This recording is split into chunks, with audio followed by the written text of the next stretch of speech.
ITN News at 10 with Trevor McDonald. Clinton breaks his long silence about Monica Lewinsky. After the leak, Lawrence informants forced from their homes. Prayers in school as the E. coli outbreak spreads. What Lasso and Fowler are saying to each other tonight. And turning back the clock to bid farewell to News at 10. Good evening. President Bill Clinton broke his long public silence about Monica Lewinsky tonight to say he wished her well. He said he hadn't seen her on television talking about her affair with him, but what I hope, he said, is that she'll be permitted to get on with her life, and I hope it will be a good life. Mr. Clinton said that for himself, he wanted to be allowed to get on with being president. Our Washington correspondent James Smates reports. It's a serious row. It's serious, but I don't think Mr. Cook's job is at risk. In fact, it now really... News at 10 over the years. Look ahead for us to next week and the budget. Well, yes, after 31 years, Trevor, there's a certain moisture in my eye tonight, I must admit, reporting for the programme. But yes, you're right, this is budget speculation weekend. And so, if you like, here's my list. I think it's going to be a very important budget for the environment. There are some measures coming up that we know about. The £50 reduction in car tax for some of the smaller engine cars now and for cleaner engines in the future. I think we're going to see the start of using energy taxes within industry to get energy used more efficiently in industry. And in addition, I think we're going to see some very important measures to help lower and middle income families. 10p starting rate of tax, quite a hefty hike in child benefit, I think, not to be taxed yet, but hints that may come. But much more about all this at 6:30 on Monday, when you and I no doubt will be talking again, and of course on Budget Day on Tuesday. Michael Brunson, thank you. Still to come on News at 10, today's other main news and sport. The banana trade war, America raises the stakes tonight. Remembering Lord Denning, the People's Judge, who died today, age 100. Graham Lasso gets the ball rolling in patching up the row with Robbie Fowler. And remember this. Almost the first person we saw was a little and girl. This. It was a day of tragedy. And this. The moment Berliners have waited 28 years for. Look back with us at just a few of the best moments of News at 10's 32-year run.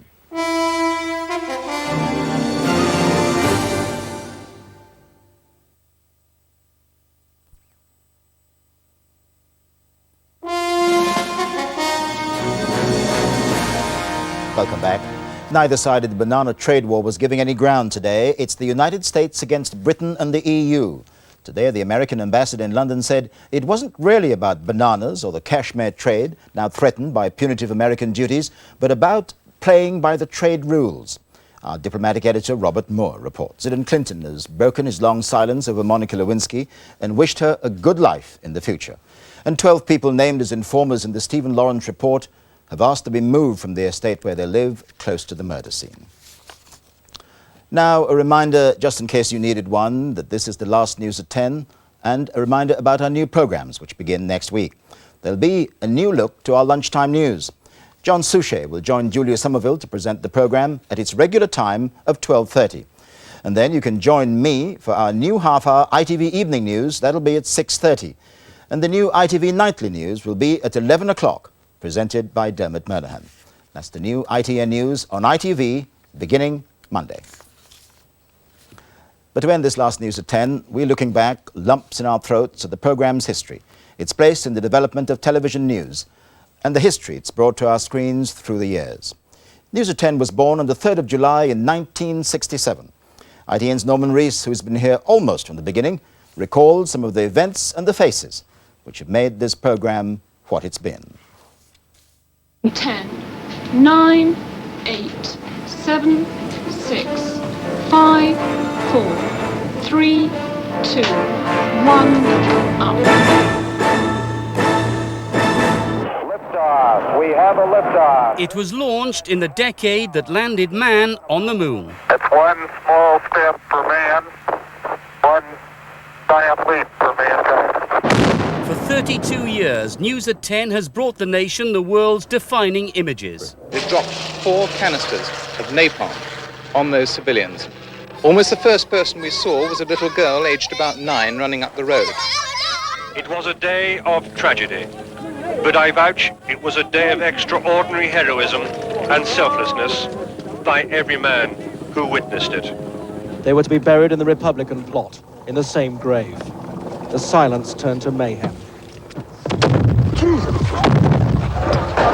The moment Berliners have waited 28 years for. 3 have flown over our heads, all heading for their targets, and I think there's some more coming in over here. Right from the start, the programme looked different. There were 2 newscasters. News at 10 presenters soon became household names. But at the beginning, there were many who predicted the half-hour bulletin would never succeed. So sure were the ITV network bosses that News at 10 would fail, that they actually scheduled it for 13 weeks back in 1967. I think they reasoned that there simply wouldn't be an appetite for half an hour of news at 10 o'clock at night. Happily, they were wrong, because after just 10 weeks, we had a regular audience of 10 million people. And the rest, as they say, is history. Early reports like these from Biafra were on film in black and white. Colour film was to follow. 10 minutes later, and the Biafrans are having trouble getting their troops to advance from their forward positions. Most of their bullets are going into the ground ahead. The very first paratroopers are now hitting Cyprus soil. Over there, Alan. The aircraft came in waves at 5-minute intervals with 60 paratroopers for each aircraft. Those early reports are stored here in ITN's archives, mile upon mile of historical film footage. But the big breakthrough for News at 10 came with the introduction of lightweight electronic cameras, cameras that could be linked with another invention, portable satellite dishes. Events could now be covered live anywhere in the world. News at 10 flew a dish to the Great Wall of China for the visit of the Queen. It was, of course, an occasion, and the Queen, more than most of us, has a sense of occasion. Always the search for exclusive coverage. News at 10 at Dawson's Field when Palestinian terrorists blew up 3 hijacked planes. Michael Brunson's first interview with Maggie Thatcher after her resignation. Trevor McDonald meeting Saddam Hussein. A deliberate and sustained assault on the old city. Paul Davis, the only reporter at the siege of Dubrovnik.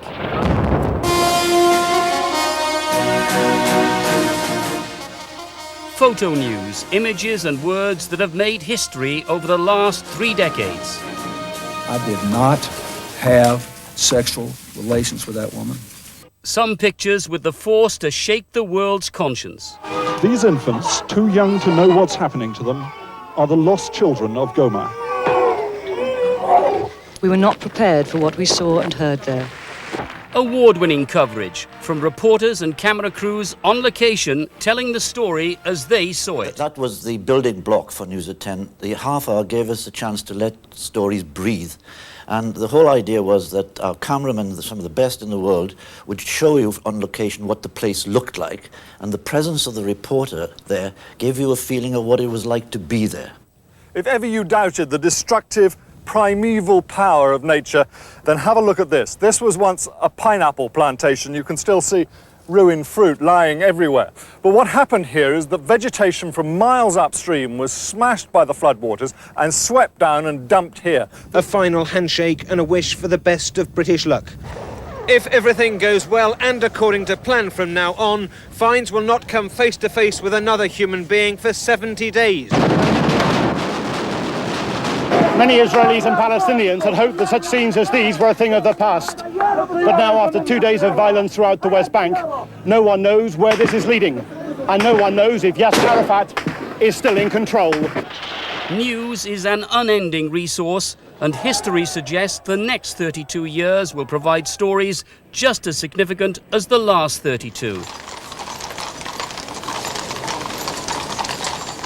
ITN will still be here to cover them. It's just that the deadlines will change as News at 10 bows out.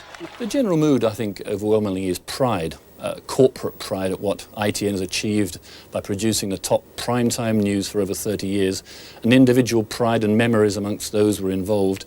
But also, you know, there's optimism, there's determination, there's commitment to pass the baton on, that when that new schedule starts on Monday, it'll have all that was best about News at 10 and take it forward in a new, creative, innovative way. So News at 10 is not exactly dead, it lives on in perhaps an even more exciting form.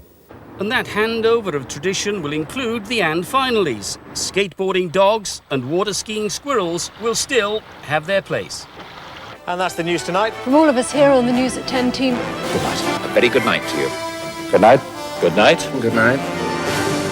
And before we say goodnight, a reminder that ITN will continue to report the top national and international stories from around the world, as we've always done. Stories seen through the eyes of the best-known names and faces in British television journalism. For me, that begins with the ITV Evening News at 6:30 on Monday. But now it's time to say, on behalf of all my colleagues here at ITN, it's time to say farewell to this program and to thank the millions of you who have watched us and who have said so many nice things about what we do. So finally, it's goodbye 10. And from all of us here, good night.